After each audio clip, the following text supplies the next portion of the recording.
കുരിശിൽ നിന്നും സാന്ത്വനമായി ഉരുകിയൊലിക്കും സ്നേഹം, ജീവജലത്തിനുറവയതായി നിറഞ്ഞൊഴുകും സ്നേഹം.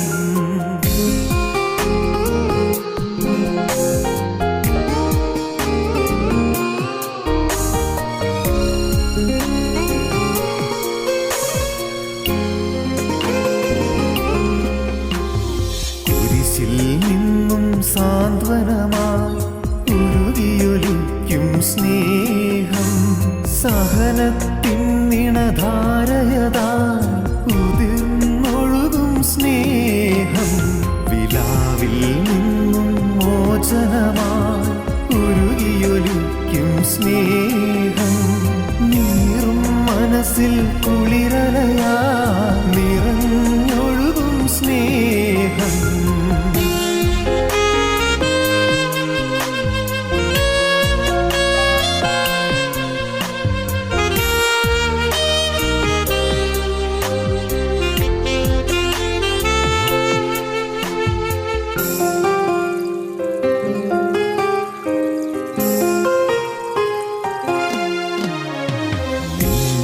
വിരലിൻ വേലകളാ ദിവാകര താരകവാനവും, നിൻ മുൻപിൽ നിലയറ്റവയായി മാനവനെ നീ സ്നേഹിച്ചു. നിന്റെ വിരലിൻ വേലകളാ ദിവാകര താരകവാനവും, നിൻ മുൻപിൽ നിലയറ്റവയായി മാനവനെ നീ സ്നേഹിച്ചു. ആഴിയാഴിയെ വിളിക്കുന്നു ഞാനിതാ വന്നിടുന്നു, ആത്മനാഥ നിന്നിൽ ലയിച്ചൊന്നായങ്ങൊഴുകാൻ. ആഴിയാഴിയെ വിളിക്കുന്നു ഞാനിതാ വന്നിടുന്നു, പ്രിയനെ നിനക്കായൊരു കൈത്തിരിയായി വിലാവിൽ നിന്നും മോചനമായി ഉരുകിയൊലിക്കും സ്നേഹം, ജീവജലത്തിനുറവയതാ നിറഞ്ഞൊഴുകും സ്നേഹം.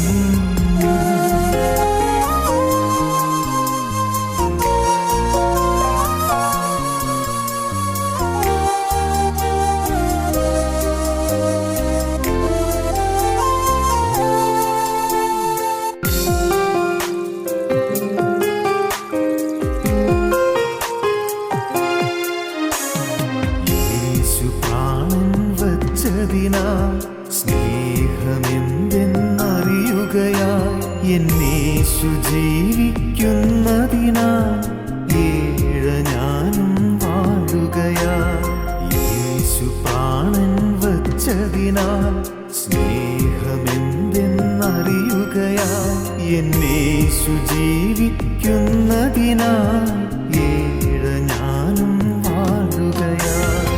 ആഴിയാഴിയെ വിളിക്കുന്നു ഞാനിതാ വന്നിടുന്നു, ആത്മനാഥ നിന്നിൽ ലയിച്ചൊന്നായങ്ങൊഴുകാൻ. ആഴിയാഴിയെ വിളിക്കുന്നു ഞാനിതാ വന്നിടുന്നു, പ്രിയനെ നിനക്കായൊരു കൈത്തിരിയായി ഒഴുകിയെരിഞ്ഞലിയാൻ. കുരിശിൽ നിന്നും സാന്ത്വനമായി ഉരുകിയൊലിക്കും സ്നേഹം, സഹനത്തിൻ നിണധാരയതായി ഉതിർന്നൊഴുകും സ്നേഹം. വിലാവിൽ നിന്നും മോചനമായി ഉരുകിയൊലിക്കും സ്നേഹം, നീറും മനസ്സിൽ കുളിരലയായി നിറഞ്ഞൊഴുകും സ്നേഹം.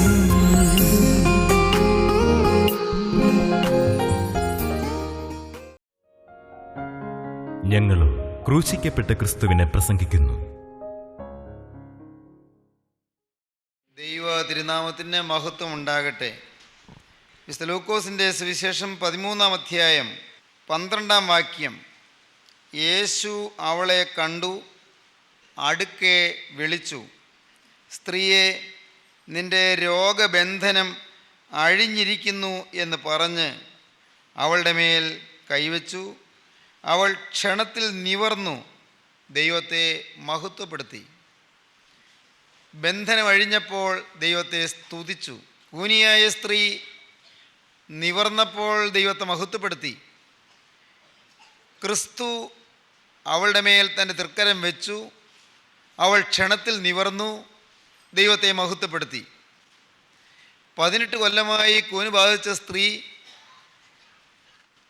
എല്ലാ ആരാധനാ ദിവസങ്ങളിലും ദേവാലയത്തിൽ വന്ന് ആരാധനകളിൽ പങ്കെടുക്കാറുള്ള സ്ത്രീ അന്ന് വന്നപ്പോൾ ക്രിസ്തു അവളെ കണ്ടു, അവളെ വിളിച്ചു, അവളുടെ മേൽ തൻ്റെ കരം വെച്ചു.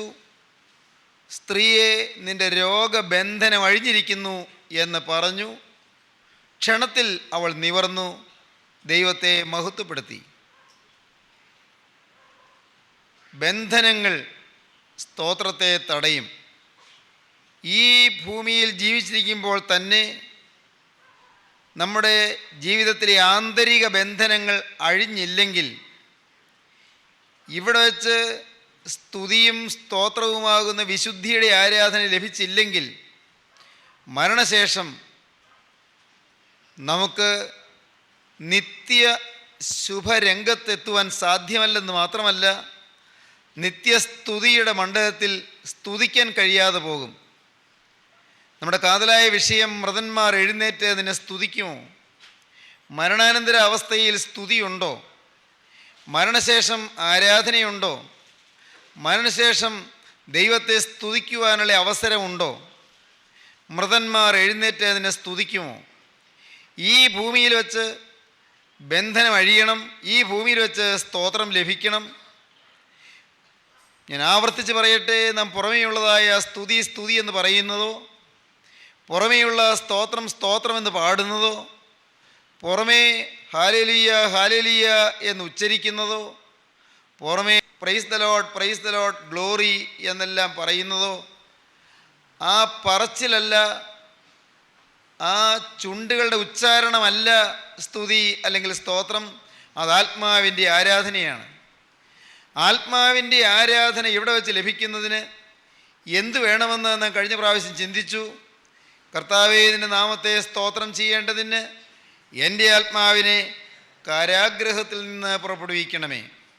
142 സംഘത്തിന് 7-ാം വാക്യമാണ്, ഞാൻ നിൻ്റെ നാമത്തെ സ്തോത്രം ചെയ്യേണ്ടതിന് എൻ്റെ പ്രാണനെ കാരാഗ്രഹത്തിൽ നിന്ന് പുറപ്പെടുവിക്കണമേ. കാരാഗ്രഹത്തിൽ കിടക്കുന്ന ആത്മാവിന് മോചനം വേണം. കഴിഞ്ഞ ചില ദിവസങ്ങളിലായി നാം ചിന്തിച്ചത്, ബന്ധനം മനുഷ്യൻ്റെ ആന്തരികമായ അനുഭവത്തിൽ വരുന്നതായ ബന്ധനം സാത്താൻ്റെ ബന്ധനമാണെന്നാണ്. സാത്താൻ്റെ ബന്ധനം, പൈശാചിക ബന്ധനം. ബന്ധനങ്ങളുടെ എല്ലാം ഉത്തരവാദി സാത്താനാണ്. സാത്താൻ്റെ ബന്ധനം മൂലം വന്നു ചേരുന്ന ചില കെടുതികളാണ് രോഗത്തിൻ്റെ ബന്ധനം. അതുതന്നെയാണ് പാപത്തിൻ്റെ ബന്ധനം. അതുതന്നെയാണ് ശാപത്തിൻ്റെ ബന്ധനം. ബന്ധനങ്ങൾ മനുഷ്യൻ്റെ ആന്തരിക ആളത്വത്തിൽ നാം ആരും പുറമേ കാണുന്ന ചങ്ങലകളല്ല, അകത്തുള്ളതായ കെട്ടുകളാണ്, അകത്തുള്ളതായ ബന്ധനങ്ങളാണ്. എല്ലാ ബന്ധനങ്ങളും അതിൻ്റെ ഉത്തരവാദി സാത്താനാണ്, പൈശാചികനാണ്. സാത്താൻ്റെ ബന്ധനം മൂലം വന്നു ചേരുന്ന പലതരം ബന്ധനങ്ങളിൽ ഒന്നാണ് രോഗത്തിൻ്റെ ബന്ധനം. ലൂക്കോസിൻ്റെ സുവിശേഷം 13-ാം അധ്യായത്തിൽ നാം ആ ഭാഗം വായിക്കുന്നത് 10-ാം വാക്യം മുതലാണ്. ഒരു ശബ്ബത്തിൽ അവനൊരു പള്ളിയിൽ ഉപദേശിച്ചു കൊണ്ടിരുന്നു. ക്രിസ്തു ഒരു ദേവാലയത്തിൽ ഉപദേശിച്ചു കൊണ്ടിരുന്നു. അവിടെ 18 സംവത്സരമായി ഒരു രോഗാത്മാവ് ബാധിച്ചിട്ട് ഒട്ടും നിവരുവാൻ കഴിയാതെ കൂനിയായ ഒരു സ്ത്രീ ഉണ്ടായിരുന്നു. യേശു അവളെ കണ്ടു, അടുക്കെ വിളിച്ചു. സ്ത്രീയെ, നിന്റെ രോഗബന്ധനം അഴിഞ്ഞിരിക്കുന്നു എന്ന് പറഞ്ഞ് അവളുടെ മേൽ കൈവച്ചു. അവൾ ക്ഷണത്തിൽ നിവർന്നു ദൈവത്തെ മഹത്വപ്പെടുത്തി. അവിടെ ആ ദേവാലയത്തിൽ ഇതിനു മുൻപും വളരെ ചിട്ടയായും ക്രമമായും വരാറുള്ള ഒരു സ്ത്രീയാണ്. കൂനിയാണെങ്കിൽ പോലും, ഇക്കഴിഞ്ഞ 18 കൊല്ലമായി കൂനി നടക്കുന്നവളാണെങ്കിൽ പോലും അവൾ ദേവാലയത്തിലെ ആരാധന മുടക്കിയിട്ടില്ല. ചിട്ടയായ ഒരു ഭക്തി ജീവിതം, ഒരു മതജീവിതം അവൾക്കുണ്ട്. ഒരു നല്ല സാമുദായിക പ്രമാണങ്ങൾ ആചരിക്കുന്ന അനുഷ്ഠാന ജീവിതം അവൾക്കുണ്ട്. അത് വളരെ കൃത്യമായും ഭംഗിയായും ചിട്ടയായും ആചരിച്ച് പോരുന്നുണ്ട്. അഭിനന്ദനീയമായ അനുമോദനാർഹമായ ഒരു മാതൃകയാണ് എന്നുള്ളതിന് സംശയമില്ല. പക്ഷേ അവൾ കൂനിയായിരുന്നു. 18 കൊല്ലമായി അവളിൽ ഒരു രോഗാത്മാവ് ബാധിച്ചിരുന്നു. നാം വായിക്കുന്നത് അങ്ങനെയാണ്. അവിടെ 18 സംവത്സരമായി ഒരു രോഗാത്മാവ് ബാധിച്ചിട്ട് ഒട്ടും നിവരുവാൻ കഴിയാതെ കൂനിയായ ഒരു സ്ത്രീ ഉണ്ടായിരുന്നു. രോഗത്തിൻ്റെ പിന്നിൽ രോഗത്തിൻ്റെ ആത്മാവുണ്ട്. ഏതൊരു കാര്യവും അങ്ങനെയാണ്. ദുരാത്മാക്കൾ നിൽക്കുന്നത് കൊണ്ടാണ്, ദുരാത്മാക്കൾക്ക് സ്വാധീനമുള്ളത് കൊണ്ടാണ്, അവകാശമുള്ളത് കൊണ്ടാണ് പല പല കെടുതികളും നമ്മുടെ ജീവിതത്തിൽ സംഭവിക്കുന്നത്. പല രോഗങ്ങളും, പല അത്യാഹിതങ്ങളും, പല അനർത്ഥങ്ങളും, പല യാതനകളും ദുരിതങ്ങളും എല്ലാം. സകല തിന്മയുടെയും സകല ദുരിതത്തിൻ്റെയും ഉറവിടം പൈശാചികനാണ്, സാത്താനാണ്. സകല പ്രശ്നങ്ങളുടെയും ആരംഭം സാത്താനിലാണ്. ആ ദുഷ്ടശക്തിയായ സാത്താനാണ് ലോകത്ത് അനർത്ഥങ്ങൾ വരുത്തുന്നത്, യുദ്ധങ്ങൾ ഉണ്ടാക്കുന്നത്, വഴക്കുകൾ ഉണ്ടാക്കുന്നത്, പിണക്കങ്ങൾ ഉണ്ടാക്കുന്നത്, വൈരാഗ്യങ്ങൾ ഉണ്ടാക്കുന്നത്. കൊലപാതകങ്ങളുടെ പിന്നിലുള്ള പ്രേരണാശക്തി പൈശാചികനാണ്. കോപത്തിൻ്റെ പിന്നിൽ പൈശാചിക ശക്തിയാണ്. ദുഷിത ശീലങ്ങളുടെയും ദുസ്വഭാവങ്ങളുടെയും പിന്നിൽ പൈശാചികനാണ്.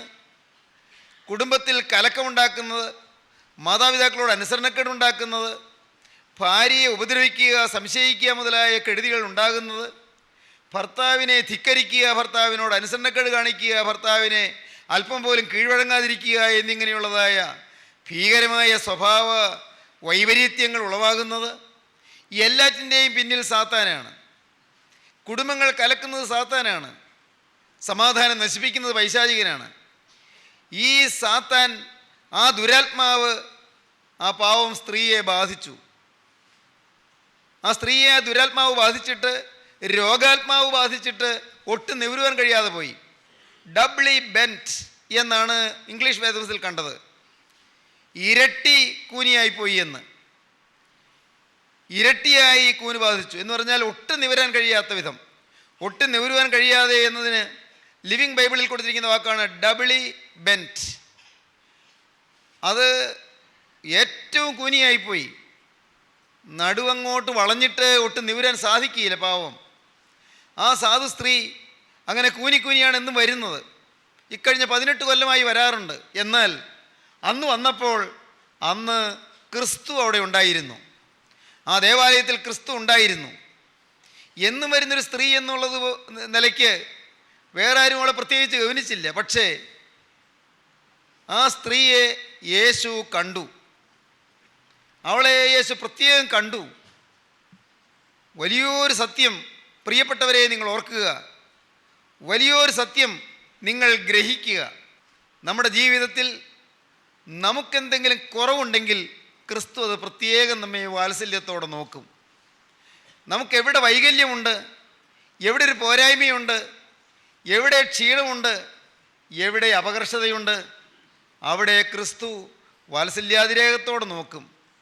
യേശു മനസ്സലിയോടെ നോക്കും. യേശു ആർദ്രതയുള്ളവനാണ്. ഇത് നിങ്ങളുടെ ഹൃദയത്തിൽ എന്നും തങ്ങി നിന്നാൽ കൊള്ളാം. ക്രിസ്തു സ്നേഹമാണ്. ദൈവം കോപിക്കുന്ന ദൈവം നിങ്ങൾ കരുതരുത്. ദൈവം ശിക്ഷിക്കുന്ന ദൈവം നിങ്ങൾ കരുതരുത്. ദൈവം എന്നെ ശിക്ഷിച്ചു അതുകൊണ്ട് എനിക്ക് രോഗം വന്നു എന്ന് നിങ്ങൾ വിചാരിക്കരുത്. ദൈവം എൻ്റെ പാപത്തിന് തന്ന ശിക്ഷയാണ് രോഗം എന്ന് നിങ്ങൾ കരുതരുത്. പാപം മൂലം വരുന്ന കെടുതിയാണ് ശരി, പക്ഷേ പാപം അത് വരുത്തിയ പൈശാചികൻ വരുത്തുന്ന ഒരു കെടുതിയാണ് രോഗം. ഒരിക്കൽ ജോൺ മിൽട്ടൺ എന്ന് പറയുന്ന കവി ഒരവസരത്തിൽ വളരെ ക്ഷീണിതനായിപ്പോയി. അദ്ദേഹത്തിന് 44-ാമത്തെ വയസ്സിലാണ് ആ സുപ്രസിദ്ധനായ ആംഗലേയ കവിക്ക് ആന്ത്യം സംഭവിച്ചത്. ജോൺ മിൽട്ടൺ നിങ്ങൾ ചിലർ കേട്ട് കാണും പാരഡൈസ് ലോസ്റ്റ്, പാരഡൈസ് റീഗെയിൻഡ് മുതലായ അദ്ദേഹത്തിൻ്റെ സുപ്രസിദ്ധമായ ഇതിഹാസ കാവ്യങ്ങൾ. വളരെ പ്രസിദ്ധമായ കാവ്യങ്ങളാണ്. ഓൺ ഹിസ് ബ്ലൈൻഡ്നെസ് എന്ന് പറയുന്ന കവിതയിൽ അത് പറഞ്ഞുകൊണ്ടാണ് അദ്ദേഹം കവിത എഴുതി തുടങ്ങിയത് തന്നെ. On his blindness. ഞാനത് പറയാനല്ല, വേറൊരു കാര്യം പറയാനാണ്. അദ്ദേഹത്തിന് 44-ാമത്തെ വയസ്സിൽ അന്ധനായി കഴിഞ്ഞപ്പോൾ അന്നത്തെ ഭരണാധികാരിയായ ചാൾസ് സെക്കൻഡ്, ഇംഗ്ലണ്ടിലെ രാജാവ്, ഇദ്ദേഹത്തോട് പറഞ്ഞു, നിങ്ങൾ ചെയ്ത അനേകം തെറ്റുകളുടെ ഫലമാണ് നിങ്ങൾ ഈ അനുഭവിക്കുന്ന അന്ധത. നിങ്ങളുടെ കവിയാണ്, നിങ്ങളുടെ അനുഗ്രഹീത സാഹിത്യകാരനാണ്, നിങ്ങൾ പ്രതിഭാശാലിയാണ്. പക്ഷേ നിങ്ങൾ ഈ അന്ധത ഇപ്പോൾ നേരിടുവാനുള്ള കാരണം നിങ്ങളുടെ ജീവിതത്തിൽ നിങ്ങൾക്ക് പറ്റിയ തെറ്റുകൾ കാരണം. എൻ്റെ അപ്പനായ ചക്രവർത്തിക്ക് എതിരായി നിങ്ങൾ നിന്നിട്ടുണ്ട്. എൻ്റെ അപ്പനായ ചക്രവർത്തിയെ നിങ്ങൾ എതിർത്ത് സംസാരിച്ചിട്ടുണ്ട്. അതുകൊണ്ട് വന്ന ശിക്ഷയാണിത് എന്ന് ഈ മകൻ പറഞ്ഞു, രാജകുമാരൻ പറഞ്ഞു. അപ്പോൾ ജോൺ മിൽട്ടൺ പറഞ്ഞു, അങ്ങനെയാണെങ്കിൽ എൻ്റെ പാപം കൊണ്ടാണ് ഇങ്ങനെ സംഭവിച്ചതെങ്കിൽ നിങ്ങളുടെ അപ്പനെ ശിരച്ഛേദം ചെയ്ത പ്യൂരിറ്റൻസ്, അങ്ങനെ നിങ്ങളുടെ അപ്പനെ തലവെട്ടിക്കളയാൻ കാരണമായത് അപ്പൻ്റെ എത്ര വലിയ പാപം കൊണ്ടായിരിക്കും എന്ന്. പ്രിയപ്പെട്ടവരെ, അത് ഒന്ന് റിട്ടോർട്ട് ചെയ്ത് പറഞ്ഞതാണ്, ഒന്ന് തിരിച്ചടിച്ച് പറഞ്ഞതാണ്. പക്ഷേ അതിലൊരു വലിയ സത്യമുണ്ട്. പാപം കൊണ്ടാകണമെന്നില്ല നമുക്ക് വരും ദുരിതങ്ങൾ. നാം ചെയ്ത പാപം കൊണ്ടാകണമെന്നില്ല. രോഗാത്മാവ്, എന്തുകൊണ്ടോ ആ സ്ത്രീയിൽ രോഗാത്മാവ് ബാധിച്ചു. രോഗത്തിൻ്റെ ആത്മാവ് ബാധിച്ച് അവൾ കൂനിക്കൂനി നടക്കുകയായിരുന്നു. നാം വായിക്കുന്നത് അങ്ങനെയാണ്. 18 സംവത്സരമായി രോഗാത്മാവ് ബാധിച്ചിട്ട് ഒട്ടും നെവരുവാൻ കഴിയാതെ കൂനിയായ ഒരു സ്ത്രീ ഉണ്ടായിരുന്നു. യേശു അവളെ കണ്ടു. അവളിൽ യേശു മനസ്സലിഞ്ഞു. യേശു അവളിൽ ആർദ്ര ഹൃദയത്തോടെ അവളെ അടുക്കൽ വിളിച്ചു. ആരാണ് ഈ വിളിക്കുന്നതെന്ന് അവൾക്ക് അറിഞ്ഞുകൂടാ. ആരുടെ അടുക്കലേക്കാണ് ഞാൻ പോകുന്നത് അവൾക്ക് അറിഞ്ഞുകൂടാ. പാവം കൂനി വന്ന് യേശുവിന് മുമ്പിൽ വന്ന് നിന്നു. നമുക്ക് വേണമെങ്കിൽ ഭാവനയിൽ ഇങ്ങനെ കാണാം. ഭാവനയിൽ നമുക്ക് ചിന്തിക്കാം, പാവം അവൾ ഇതാരാണ് എന്നെ വിളിച്ചതെന്ന് കാണാൻ പയ്യെ തലപൊക്കാൻ നോക്കിക്കാണും. ശരിയായിട്ട് തലപൊക്കി കാണാൻ സാധിക്കുന്നില്ല. അവൾക്ക് യേശുക്രിസ്തുവിൻ്റെ തിരുമുഖത്തേക്ക് നോക്കുവാൻ കഴിയുന്നില്ല. അത്ര വിഷമിച്ച് അവൾ ഒരു വിധത്തിൽ തലയൊന്ന് നിവർത്താൻ, ചെരിഞ്ഞാണെങ്കിലും ഒന്ന് നിവർത്തി നോക്കാൻ അവൾ ശ്രമിച്ചു കാണും. ഏതായാലും യേശു അവളിൽ മനസ്സലിഞ്ഞു. യേശു തൻ്റെ കര ഉയർത്തി കൂനി നിൽക്കുന്ന ആ സ്ത്രീയുടെ മുതുകത്ത് യേശുവിൻ്റെ തൃക്കരം തൊട്ടു. സ്ത്രീയെ, നിന്റെ രോഗത്തിൻ്റെ ബന്ധനം അഴിഞ്ഞിരിക്കുന്നു എന്ന് ക്രിസ്തു പറഞ്ഞു. എന്തൊരാശ്വാസം! സ്ത്രീയെ, നിന്റെ രോഗത്തിൻ്റെ ബന്ധനം അഴിഞ്ഞിരിക്കുന്നു. രോഗത്തിൻ്റെ ബന്ധനം അഴിഞ്ഞിരിക്കുന്നുവെന്ന് അധികാരമുള്ള ദൈവപുത്രൻ കൽപ്പിച്ചപ്പോൾ ആ സ്വർഗീയ അധികാരത്താൽ, സൃഷ്ടിച്ചവൻ്റെ അധികാരത്താൽ സൃഷ്ടിയുടെ ബന്ധനം അഴിഞ്ഞു. സൃഷ്ടാവിൻ്റെ അധികാരത്താൽ സൃഷ്ടിയുടെ ബന്ധനം അഴിഞ്ഞു. ആ സ്ത്രീ എങ്ങനെയെന്നറിഞ്ഞില്ല, ക്ഷണത്തിൽ അവൾ നിവർന്നു. ഈ 18 കൊല്ലമായി വളഞ്ഞുപോയ നട്ടെല്ല് അപ്പോഴിതാ നിവരുന്നു. ക്ഷണത്തിൽ, നിമിഷ നേരം കൊണ്ട് അവൾ നിവർന്നു, ദൈവത്തെ മഹത്വപ്പെടുത്തി. സഹോദരങ്ങളെ, നമ്മുടെ ജീവിതത്തിൽ ക്രിസ്തു തൊട്ടാൽ അത്ഭുതങ്ങൾ നടക്കും, ബന്ധനങ്ങൾ അഴിയും. ഈ വാക്കുകൾ നിങ്ങളിപ്പോൾ കേട്ടുകൊണ്ടിരിക്കുമ്പോൾ നിങ്ങളുടെ പലരുടെയും ഹൃദയത്തിൽ ചില രോഗത്തെക്കുറിച്ചുള്ള ആവലാതികളുണ്ട്, ഭയാശങ്കകളുണ്ട്. രോഗം മാരകമാണോ എന്നുള്ള പേടിയുണ്ട്. അയ്യോ, എന്താ ഈ ചികിത്സയൊന്നും ഫലിക്കുന്നില്ലല്ലോ എന്നുള്ള വലിയ ആശങ്കയുണ്ട്. എങ്ങനെ ഞാൻ മുന്നോട്ട് പോകും, എൻ്റെ ആയുസ് തീരുകയാണോ എന്നുള്ള ഭയമുണ്ട്. ഏതോ അത്യന്തം ഭയാനകമായ, ഗുരുതരമായ, മാരകമായ രോഗം എനിക്ക് ബാധിച്ചിരിക്കുകയായിരിക്കുമോ എന്നുള്ള വലിയ പേടി നിങ്ങൾ ഗ്രസിച്ചിട്ടുണ്ട്. എന്നാൽ പ്രിയപ്പെട്ടവരെ, നിങ്ങൾ ഈ വാക്കുകളെ കേൾക്കുമ്പോൾ നിങ്ങളൊന്ന് ചിന്തിക്കൂ. നിങ്ങളെ കാണുന്ന ഒരു ദൈവമുണ്ട്, നിങ്ങളെ കാണുന്ന ക്രിസ്തുവുണ്ട്. നിങ്ങളെ സ്നേഹിക്കുന്ന ക്രിസ്തുവുണ്ട്, നിങ്ങളെ ആളാമ്പ്രതി അറിയുന്ന ക്രിസ്തുവുണ്ട്, നിങ്ങൾ ക്ഷീണവശം കാണുന്ന ക്രിസ്തുവുണ്ട്, നിങ്ങളുടെ ബന്ധനത്തിൻ്റെ ഗൗരവം കാണുന്ന ക്രിസ്തുവുണ്ട്, നിങ്ങളുടെ ബന്ധനത്തിൻ്റെ കാരണം അറിയുന്ന ക്രിസ്തുവുണ്ട്, നിങ്ങളുടെ ബന്ധനത്തിൻ്റെ ഉറവിടം എന്ത് എന്ന് കാണുന്ന ക്രിസ്തുവുണ്ട്, നിങ്ങളുടെ ബന്ധനം അഴിക്കുവാൻ അധികാരമുള്ള ക്രിസ്തുവുണ്ട്. അധികാരമുള്ള ദൈവപുത്രൻ നിങ്ങളുടെ അരികിലേക്ക് വന്ന് നിൽക്കുന്നുവെന്ന് നിങ്ങളിപ്പോൾ ധ്യാനിക്കൂ.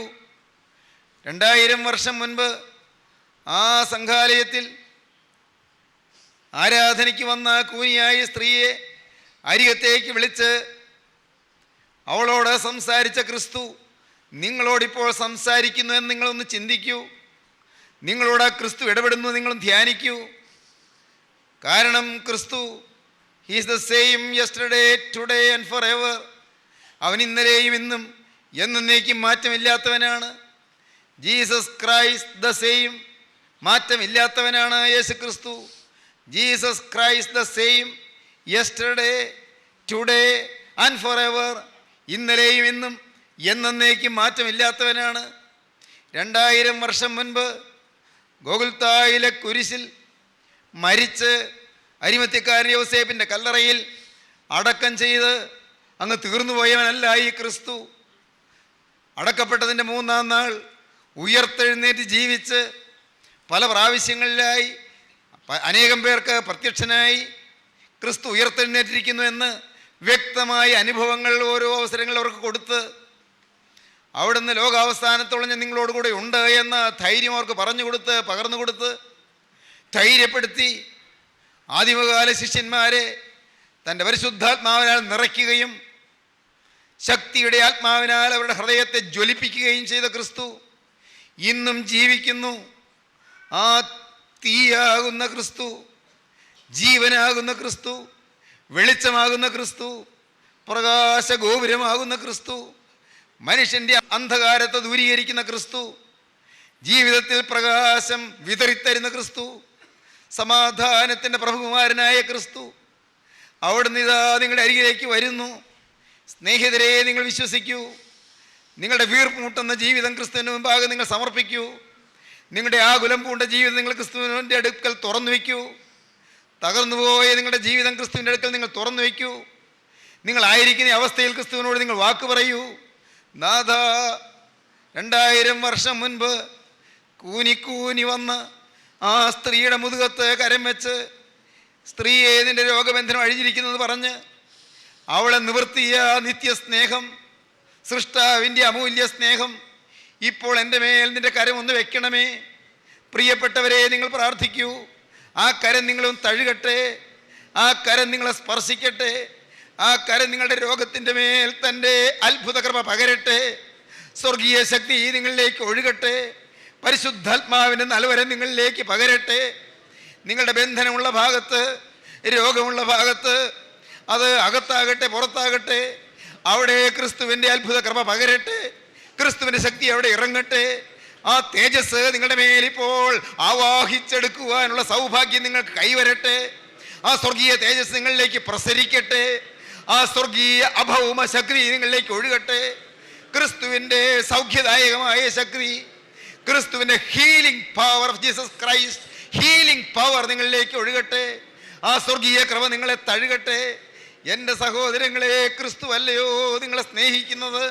സൃഷ്ടാവല്ലയോ നിങ്ങളെ സ്നേഹിക്കുന്നത്? കരുണയുള്ള കർത്താവ് അല്ലയോ നിങ്ങളെ വിളിച്ചിരിക്കുന്നത്? യേശു അവളെ കണ്ടു, അടുക്കെ വിളിച്ചു, അവളുടെ മേൽ തൻ്റെ കരം വെച്ചു. സ്ത്രീയെ, നിന്റെ രോഗബന്ധനം അഴിഞ്ഞിരിക്കുന്നു എന്ന് പറഞ്ഞു. ദൈവത്തിൻ്റെ വലിയ നാമം മഹത്വപ്പെടട്ടെ. ദൈവത്തിന് സ്തോത്രം. ക്യാൻസർ രോഗങ്ങൾ മാറിയല്ലോ പ്രിയപ്പെട്ടവരെ. എത്ര രോഗികൾ കർത്താവ് സൗഖ്യം നൽകി, എത്ര രോഗികളെ കർത്താവ് എഴുന്നേൽപ്പിച്ചു. മാറാ രോഗങ്ങൾ കർത്താവ് മാറ്റി. അത്ഭുതങ്ങളുടെ ദൈവം ഇന്നും ജീവിക്കുന്നു. അത്ഭുതങ്ങളുടെ കാലം തീർന്നു പോയിട്ടില്ല. അതിശയങ്ങളുടെ കാലം തീർന്നു പോയിട്ടില്ല. മകനെ, നിന്റെ ജീവിതത്തിൽ ക്രിസ്തുവൻ തൊടട്ടെ. മകളെ, നിന്റെ ഹൃദയത്തിൽ ക്രിസ്തുവൻ തൊടട്ടെ. ദൈവവേദനയെ നിന്റെ ശിരസിൽ ക്രിസ്തുവൻ തൊടട്ടെ. അവൻ്റെ കരം നിന്റെ രോഗമുള്ള ഭാഗത്തും തൊടട്ടെ. അവൻ നിന്നെ സൗഖ്യമാക്കട്ടെ. അവൻ്റെ കൃപ നിന്റെ മേൽ പകരട്ടെ. അവൻ്റെ ശക്തി നിന്നിലേക്ക് ഇറങ്ങട്ടെ. അവന് തിരുകൃപയാൽ നീ ജ്വലിക്കട്ടെ, നീ തീ പിടിക്കട്ടെ. സ്വർഗീയ തീ നിന്റെ മേൽ ഇറങ്ങി നിന്നിൽ ആവസിക്കട്ടെ. ആ തീയുടെ ശക്തിയാൽ നീ സ്തുതി ആരംഭിക്കട്ടെ. Hallelujah, hallelujah, hallelujah. സ്വർഗീയ സ്തുതി നിന്റെ നാവിൽ നിന്ന് ഉയരട്ടെ. സ്വർഗീയ സ്തുതിയാൽ നിന്റെ ജീവിതം മുഖരിതമാകട്ടെ. സ്വർഗീയ സ്തുതി, സ്വർഗീയ ആരാധന, സ്വർഗീയ സ്തോത്രം നിന്റെ നാവിൽ നിന്ന് പോരെ, നിന്റെ ഹൃദയത്തിൽ നിന്ന്, നിന്റെ ഉദരത്തിന്റെ ഉള്ളറകളിൽ നിന്ന് പൊങ്ങി പൊങ്ങി വന്ന് നാവിലൂടെ ഉദീരണം ചെയ്യട്ടെ. അങ്ങനെ ദൈവനാമം മഹത്വപ്പെടട്ടെ. ഹല്ലേലൂയ. ദൈവത്തിന് സ്തോത്രം. ദൈവജനമേ സമർപ്പിക്കൂ, ജീവിതം ക്രിസ്തുവിന് സമർപ്പിക്കൂ. ഒന്നും അറിയുന്നില്ലെങ്കിലും രാജാധിരാജന്റെ മുമ്പിൽ ഞാൻ വന്നിരിക്കുന്നു. കരുണയുള്ള കർത്താവിന് തിരുമുമ്പാകെ വന്നിരിക്കുന്നു. എൻ്റെ സൃഷ്ടാവിൻ്റെ മുമ്പിൽ ഞാൻ വന്നിരിക്കുന്നു. എന്നെ മെനഞ്ഞവൻ്റെ മുമ്പിൽ ഞാൻ വന്നിരിക്കുന്നു. അവന് തിരുമുൻപാകെ ഞാനിതാ മുട്ടുമടക്കിയിരിക്കുന്നു. അവനോട് ഞാനിതാ ഒരു വാക്ക് പറയുന്നു. അതാ ഇന്നു മുതൽ യേശുവേ, ഇന്നു മുതൽ ഞാൻ നിന്റെ അടിമ. യേശുവേ, ഇന്നു മുതൽ ഞാൻ നിന്റെ അടിമ. യേശുവേ, ഇന്നു മുതൽ ഞാൻ നിന്റെ അടിമ. പറയൂ, സമർപ്പിക്കൂ, ജീവിതം ക്രിസ്തുവിന് കൈമാറൂ. ദൈവനാമം മഹത്വപ്പെടട്ടെ. നമുക്ക് പ്രാർത്ഥിക്കാം. കാരുണ്യവാനായ സ്വർഗീയ പിതാവേ, അനുഗ്രഹീത നിമിഷങ്ങൾക്കായി സ്തോത്രം. സ്വർഗീയ നൽവരങ്ങൾക്കായി സ്തോത്രം. രാജാധിരാജൻ്റെ അരിമ ശബ്ദത്തിനായി സ്തോത്രം. സ്നേഹവാനെ, അവിടുത്തെ ഈ പ്രിയ മക്കളെ തൊട്ടതിനായി സ്തോത്രം. നിൻ്റെ മക്കളുടെ മേൽ കരം വെച്ചതിനായി സ്തോത്രം. രോഗബന്ധനങ്ങൾ അഴിച്ചതിനായി സ്തോത്രം. പൈശാചിക ബന്ധനങ്ങൾ തകർക്കുന്നതിനായി സ്തോത്രം. സാത്താൻ്റെ കോട്ടകൾ ഇടിക്കുന്നതിനായി സ്തോത്രം. കുടുംബസമാധാനം അയക്കുന്നതിനായി സ്തോത്രം. അനേകരെ വീണ്ടെടുക്കുന്നതിനായി സ്തോത്രം. സ്വർഗരാജ്യത്തിലേക്കുള്ള പ്രവേശനം എൻ്റെ നാഥൻ അനേകർക്ക് സൗജന്യമായി നൽകിയതിനായി സ്തോത്രം. മഹത്വം അരിമരക്ഷകനായ യേശുവിന് മാത്രം. യേശു ക്രിസ്തുവിൻ്റെ പരിശുദ്ധ നാമത്തിൽ തന്നെ. ആമീൻ. ഹല്ലേലൂയ.